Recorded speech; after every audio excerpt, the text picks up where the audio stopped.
दोस्तों नमस्कार। 72,825 शिक्षक भर्ती 2011 में आवेदन करने वाले सभी अभ्यर्थी भाई बहनों का हमारे इस करियर सीक्रेट चैनल पर हार्दिक स्वागत है। मैं तिलक। आज का वीडियो इसलिए महत्वपूर्ण है क्योंकि सरकार द्वारा एकाएक सारी रीटों को चैलेंज करने का रहस्य क्या है, इस विषय पर जानकारी आपको मिलने वाली है। सिंगल बेंच में शमशेरी महोदय द्वारा 30 रीटों पर ऑर्डर आया था और उसके विरुद्ध सरकार डिवीज़न बेंच में स्पेशल अपील दाखिल किया है। 72,825 शिक्षक भर्ती 2011 की सब कैटेगरी 12,091 का मामला है। मित्रों, हम पूरी बात बताएंगे। आप अगर चैनल में नए हैं तो हमारे चैनल को सब्सक्राइब जरूर कर लीजिए, जिससे आपको नोटिफिकेशन मिलता रहे और वीडियो में अंत तक बने रहिए। हम आपको बता दें कि उत्तर प्रदेश की सरकार और बेसिक शिक्षा परिषद दोनों द्वारा स्पेशल अपील दाखिल की गई थी डबल बेंच में, डिवीज़न बेंच में, और वो भी 12,091 के मामले पर जो सिंगल बेंच जज शमशेरी का ऑर्डर आया था उसके विरुद्ध। और जब दायर किया गया मित्रों, तो उसमें हम आपको बता दें कि केवल विनय कुमार पांडे जो लीडिंग याचिकाकर्ता थे, उन्हीं के रिट को, उन्हीं के ऑर्डर को, उनके ऊपर जो ऑर्डर आया था सिंगल बेंच का, हालांकि ऑर्डर समान रूप से सबके ऊपर एक ही आया था, लेकिन केवल टारगेट विनय कुमार पांडे को किया गया था और विनय कुमार पांडे के ही खिलाफ उनके ही रिट को आधार बनाते हुए और स्पेशल अपील डबल बेंच में दाखिल की गई थी। जैसा कि आप लोग जानते हैं, मामला चलता रहा और जब विनय कुमार पांडे के खिलाफ स्पेशल अपील दाखिल हुई तो अन्य जो रिटें थीं, उनके जो याचिकाकर्ता थे, उन्होंने भी अपने वकील के माध्यम से आईए के द्वारा उसमें जुड़ने का कार्य किया था और अपने को वहाँ इम्प्लीमेंट कराए थे। इम्प्लीमेंट उनको भी कराए थे जो सिंगल बेंच के ऑर्डर में याची नहीं थे। हालांकि ऑर्डर पूरी लिस्ट पर हुआ था, इसलिए इम्प्लीमेंटेशन में कोई दिक्कत नहीं आई थी और लगभग 2500 से ऊपर लोगों ने डबल बेंच में अपने को इम्प्लीमेंट करा लिया था।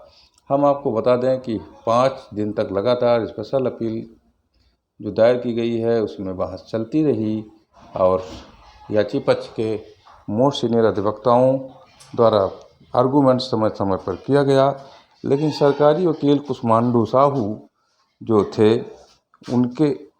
द्वारा आर्गूमेंट बहुत देर तक किया गया। 5 दिन लगातार उनको अधिक समय सरकारी वकील द्वारा दिया गया और हम आपको बता दें कि इसका मुद्दा भी वहाँ उठा कि मिलार्ड इन्होंने केवल एक याचिकाकर्ता के ही रिट को चैलेंज किया है, जो मुख्य याचिकाकर्ता हैं, लीडिंग याचिकाकर्ता हैं, लेकिन इसमें 30 रिटों पर ऑर्डर हुआ है और भारी संख्या में लोग हैं, तो फिर क्यों ऐसा एक ही व्यक्ति के रिट के ऑर्डर पर चैलेंज किया गया है। इस पर जज ने फटकार लगाई थी सरकारी वकील कुष्मांडा शाही को। कुष्मांडा शाही ने फिर पता नहीं क्या सोचा और सबको इम्प्लीमेंट डबल बेंच में कर दिया है। इम्प्लीमेंट इस तरह से किया कि जो 30 रिटें थीं, सभी 30 रिटों के खिलाफ उन्होंने याचिका दायर करने की बात, उसके लिए नोटिस सबको दिया है। उसकी एक एक प्रति सभी के वकीलों को, मोस्ट सीनियर वकीलों को उपलब्ध करा दिया गया है 30 रिटों की। इसका मतलब सरकार कहीं न कहीं एक रिट पर जो स्पेशल अपील दाखिल की थी विनय कुमार पांडे के, उसमें कहीं न कहीं ट्विस्ट ज़रूर आया है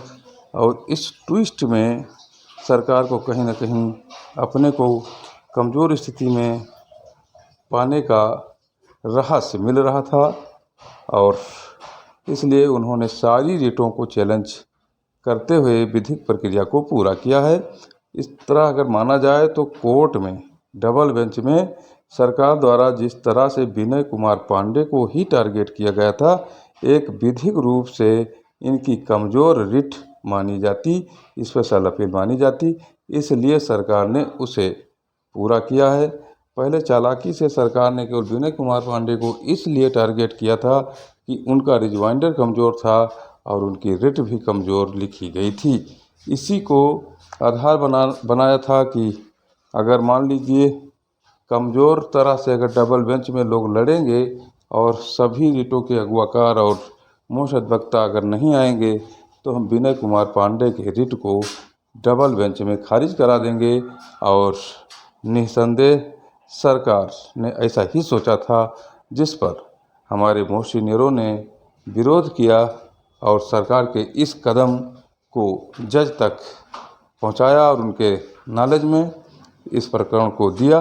तो उस समय जज ने सरकारी वकील को फटकार लगाया और सरकारी वकील ने अगली सुनवाई के पहले ही, यानी जो 12 मार्च को लगी है, सभी रिटों को डबल बेंच में इम्प्लीमेंट कर दिया। और मित्रों, हम एक चीज़ और बता दें आपको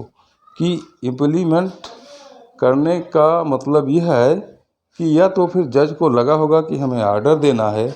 और एक ही रिट को उन्होंने आधार बनाया है, तो कहीं विधिक रूप से आर्डर में कोई कोर कसर न रह जाए, इसलिए सारे रिटों को इम्प्लीमेंट कराने के लिए फटकार सरकारी वकील को लगाया था। और यह भी हो सकता है कि सरकार को भी लगा हो कि हमारी ये स्पेशल अपील कहीं न कमज़ोर हो जाए और माननीय जज कहीं इसको खारिज न कर दें, इसलिए इन्होंने अपनी सारी जो रिटें थी सिंगल बेंच में जो ऑर्डर हुआ था उसके खिलाफ इन्होंने इम्प्लीमेंटेशन डबल बेंच में किया है। तो इस तरह से अगर माना जाए तो हम ये कह सकते हैं कि सरकार के द्वारा इस तरह से कदम उठाना कहीं ना कहीं आत्मघाती था और सरकार को भी लगा होगा कि हमने कहीं चूक की है, इसलिए सरकार ने सभी रिटों को इम्प्लीमेंट किया है। लेकिन मैं एक चीज़ और बता दूं कि माननीय जज जो हैं वो 12/091 के पक्ष में कहीं ना कहीं दिख रहे हैं, क्योंकि गिरवांश है, सिंगल बेंच द्वारा दिया गया आर्डर है, तो वो भी चाहते हैं कि फिर कोई लोचा ना रह जाए, जो आर्डर हम लिखें उस आर्डर में सभी लोग इम्प्लीमेंट हों, और नहीं तो फिर कहीं कोर्ट में लोग आएंगे तो फिर एक बार हमें ही इस पर आर्डर करना पड़ेगा। तो मित्रों, मैं बता दूं, यही सब मामला था, इसलिए सरकार द्वारा यकायक सारी रिटों को चैलेंज करने का काम किया गया और यही रहस्य था। और 30 रिटों का इम्प्लीमेंटेशन अब चूँकि कोर्ट में हो चुका है, ऐसे स्थिति में जब ऑर्डर आएगा तो सभी लोग सुरक्षित होंगे, सभी लोग आच्छादित होंगे और अब कोई प्रायश्चित करने की बात नहीं है, चिंता करने की बात है कि हम इम्प्लीमेंट में नहीं थे, हमें आधार नहीं बनाया गया था। अब 12/091 के सारे लोग, सारी रिटें और यहाँ तक कि जो PDF में जिनका नाम है, सभी लोग इससे आच्छादित हो गए हैं। ये एक अच्छा काम हुआ है और वो भी माननीय जज के फटकार के बाद और हमारे सीनियरों के कहने पर। मित्रों, धन्यवाद।